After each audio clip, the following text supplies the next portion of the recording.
Hello, my lovelies. Welcome back. If you hear what sounds like a river in the background, that is my niece's baby swing. She has been grumpy and grouchy all day long, so we're letting her keep the white noise. Her mom's working, so Aunt Kai is stepping in. Today, we are going to be talking about what I do/don't want to see from makeup in 2024 because there is a lot of them. Let's start off with the don'ts because I have some things I don't want to see this coming, well, not even coming, this year. It's good. I think you guys can't see her. She actually wants to be fed, so y'all can come back out. So first thing I do not want to see. I am so tired of every single brand releasing the exact same thing over and over again. It is one thing when it is a low-end brand, a drugstore brand, duping a high-end brand.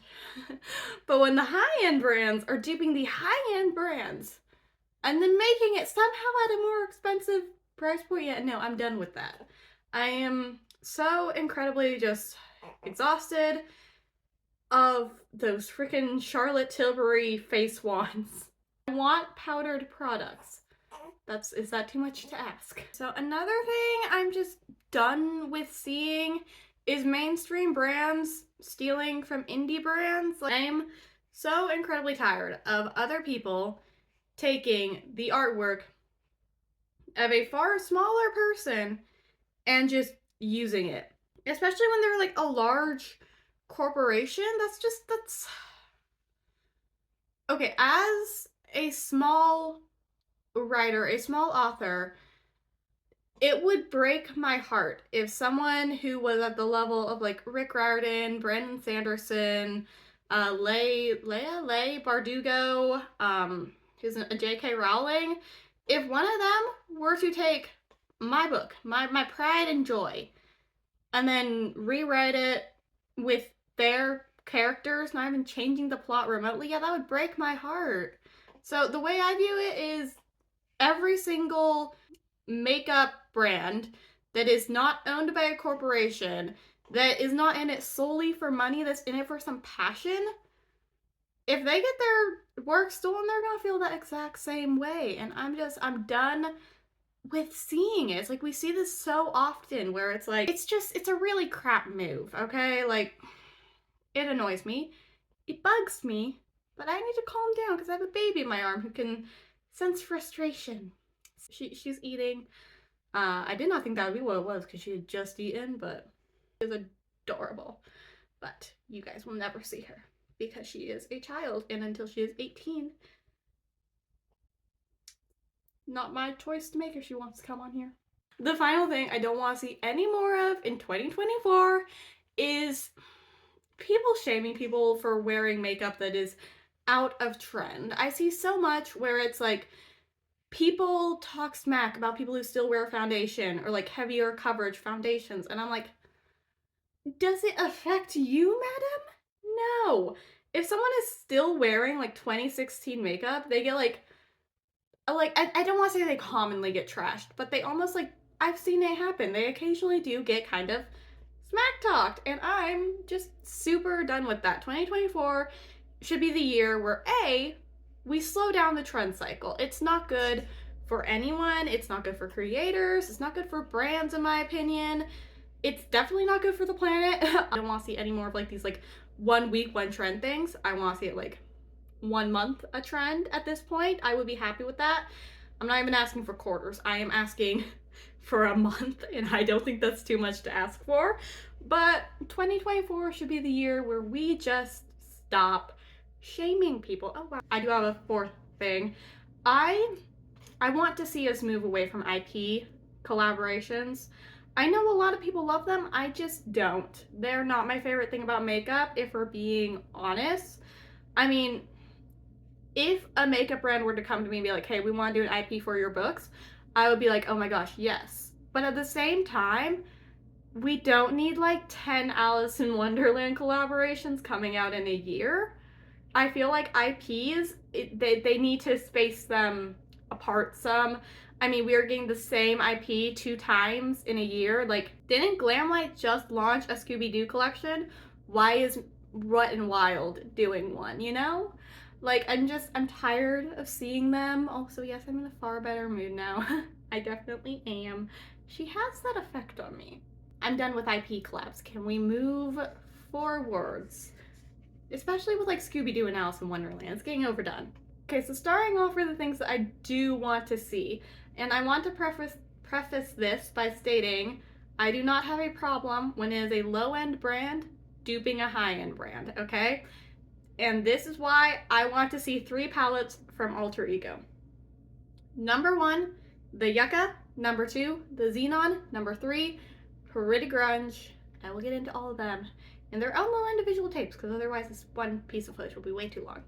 The Yucca palette. I would not buy it immediately, because if we're being honest, everyone's like, oh, it's such an ingenious and creative, one-of-a-kind color story. Nah, it's not exactly like the Subculture palette, but it's similar to the Subculture palette. And I have the Reloaded dupe for the Subculture palette, so I don't need the Yucca. And if we're being honest, I don't think I would spend $70 on the Yucca palette. Just because, I don't know, maybe if I didn't already have a dupe for Subculture, I would. But I do think there are a lot of people who would love to have the Yucca palette, but $69 is just out of their price range. And there are also a lot of people who never got the chance to get the Anastasia Beverly Hills Subculture palette, and they would love to have something similar, which I do think the Yucca palette is. However, though, I want to do it, you know, at Alter Ego, because I've heard they have a really good formula and they're very affordable. Okay, and they have also never made, that I know of, a Subculture dupe, although I would love to see a Subculture dupe from them if they don't do the Yucca, because my beloved Reloaded Division palette is actually starting to be on its last legs, so I'm expecting it to be gone by next year, if we're being honest. And I don't know, I would just love to see like that yellow and green and brown color story with that pop of pink in there that, you know, the Yucca palette was, and so was Subculture. I would love to see that available again at a lower price point, because the Reload Division palette is unfortunately discontinued too. Now, for the Xenon palette, I know there are like 50 trillion grayscale palettes out there, but I don't think there is one like the Xenon palette, if we're being honest. Oh my gosh, he's asleep. I think there's one like the Xenon palette. I mean, there are obviously a ton of grayscale palettes, but with that like blue and that pink, and I don't care what anyone says, it's in there. With that blue and that pink, I think it's a really creative twist on the grayscale palette. Alright, so I'm not exactly sure where we left off before I put her back to bed. Again, not the gray noise, the white noise is back. We deal with it. It's calming, right? It's not just me, like, I love that thing. Anyways, I want to see the Xenon palette duped, because again, I think there are a lot of grayscale palettes, but it is just such a creative and innovative twist on it. I think especially if they could capture that pink and that blue pop, I think it would be amazing. And again, it is such an affordable price point, and I've never tried their formula, but I've heard it is like amazing. Chef's kiss. Like, I think it would be really great to have just basically all of Natasha Denona's like palette color stories at a lower price. But again, I'm not a huge fan of just duping everything. However, though, I do think it's good to have 1 or 2 brands that are just dupe brands. And our third and final palette that I would just love to see a more affordable version of is the Pretty Grunge. I personally own a lot of cool tone palettes, specifically cool toned holiday palettes. You know, a lot of people are saying that it's just,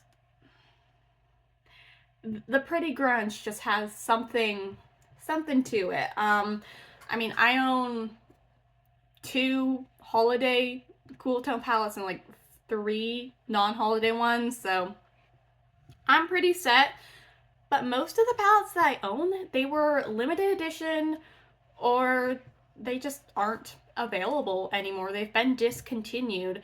So I think to have a dupe of the Pretty Grunge palette that would be like affordable. Again, I'm Alter Ego, because no offense to Makeup Revolution, their formula is meh. I wore it yesterday and it looked terrible. And I don't think it was my skill. I'm fairly positive when you blend out a shimmer, it's not supposed to turn to a matte. I could be wrong there. I could be, but their shimmer formula is not good. Their metallic formula and like, okay, they have a shimmer formula that's really bad, and then the rest of their shimmer formulas are not as bad, but then the bad one is the one that they use so often. Anyways, I think I want to see the Pretty Grunge palette at a more affordable price point. Now, moving away from like palettes I want to see duped, let's move into products I want to see.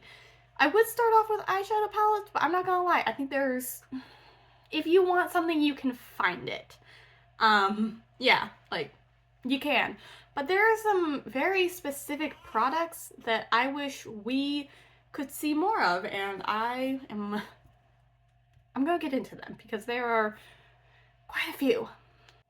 Powdered products. I want powdered products. Shout out to all the parents who work from home and watch their children at the exact same time. You guys are amazing. Anyways, powdered products. I want to see more of them. I feel like we have it's only creams. And I don't think having cream or liquid highlight, blush, contour, whatever, it's not a bad thing. It's not. But, people are kind of like, at least that I'm seeing, they're no longer releasing powdered products. And in my humble opinion, from the very limited amount of cream products I have used, they're not very beginner friendly. Like, maybe I'm using the wrong ones. Maybe they have advanced since I used them. But like the cream highlight that I used a while back, it was not very beginner friendly. Like, it just wasn't, because like you had to like use your fingers and you had to blend it out with your fingers. Okay, this is my Wet n Wild highlight brush. Simple, blended, nice and easy. My niece has the hiccups, ignore that. She always gets that after she eats. Like touching my face, I have very cold hands, so for me it's not very sensorially pleasant. And then also I don't like, cream products expire so easily, and it feels like a waste if you're throwing away a product after using it like half. This is so unscripted. I do not even know what I'm saying anymore, but I don't full coverage products. Y'all are just gonna see me fiddling with this from now on, but I want to see full coverage products, because concealer is meant to conceal. Okay, look at this. This is concealer. Is it concealing? No. No. And yes, genetically speaking, I have truly horrible under eye circles. But that is what concealer is for. And do you mean to tell me, in the year of our Lord, 2024, or the year of the Common Era, 2024, if you are an atheist or non-Christian, you know, do you mean to tell me that we cannot make high coverage concealer anymore? It's just, there is literally no coverage with this IRL filter finish. Anyways, yeah, full coverage products, I would like for them to have come back, because some of us are just genetically cursed. Girl, she does not like having the hiccups. Alrighty, and now the final thing I would love to see more of is just continued recognition for the indie brands.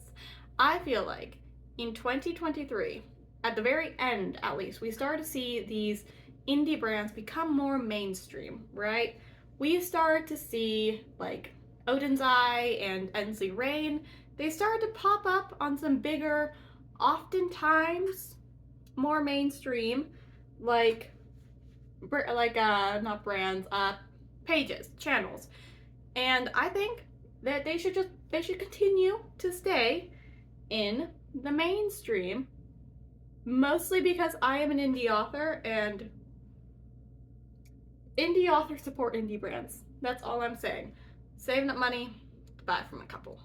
I'm just saying.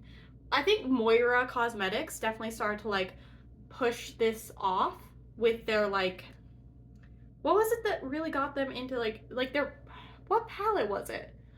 I cannot remember exactly what palette it was that almost boosted them up a little bit, but there was one palette that kind of like, wow, boosted them. And honestly, then like Odin's Eye, their holiday collection, like people were talking about that, and then the Ensley Rain, that it was the one with the fairy on the cover. That one got pretty big, and I hope we can see that from some more brands. A Wicked Widow, I think there's one like Hell's Bite Beauty. There's a few of them. They are, I somehow ended up on like the goth beauty brands, like goth indie beauty brands side of the internet, and I found like a ton of stuff, ton of brands, and now I'm just kind of like, man, if I was not on eyeshadow no buy, I would be buying from those people. Same with Geology Cosmetics. They have some amazing, beautiful palettes that I wish to see. Alright, if you have made it through this very rambly thing, as you can tell, I am a little bit frazzled. This one was crying a lot, and then my brain just decided, okay, we're trying hard enough to process all this noise, we're not going to process anything else. But she's sleeping now, so all she needed was food to get the hiccups and to be strapped to me. I can't really do anything else. Just a thank you for sticking this far along. I hope you have a wonderful day. I hope you drink some water. I hope you eat some nutritiously and delicious food. I hope, what's a random thing to hope for you guys? I hope your makeup looks absolutely flawless all throughout the day, and then your mascara comes off with ease. Let's see what else. I hope you have a good day. Thank you so much for being here. Bye.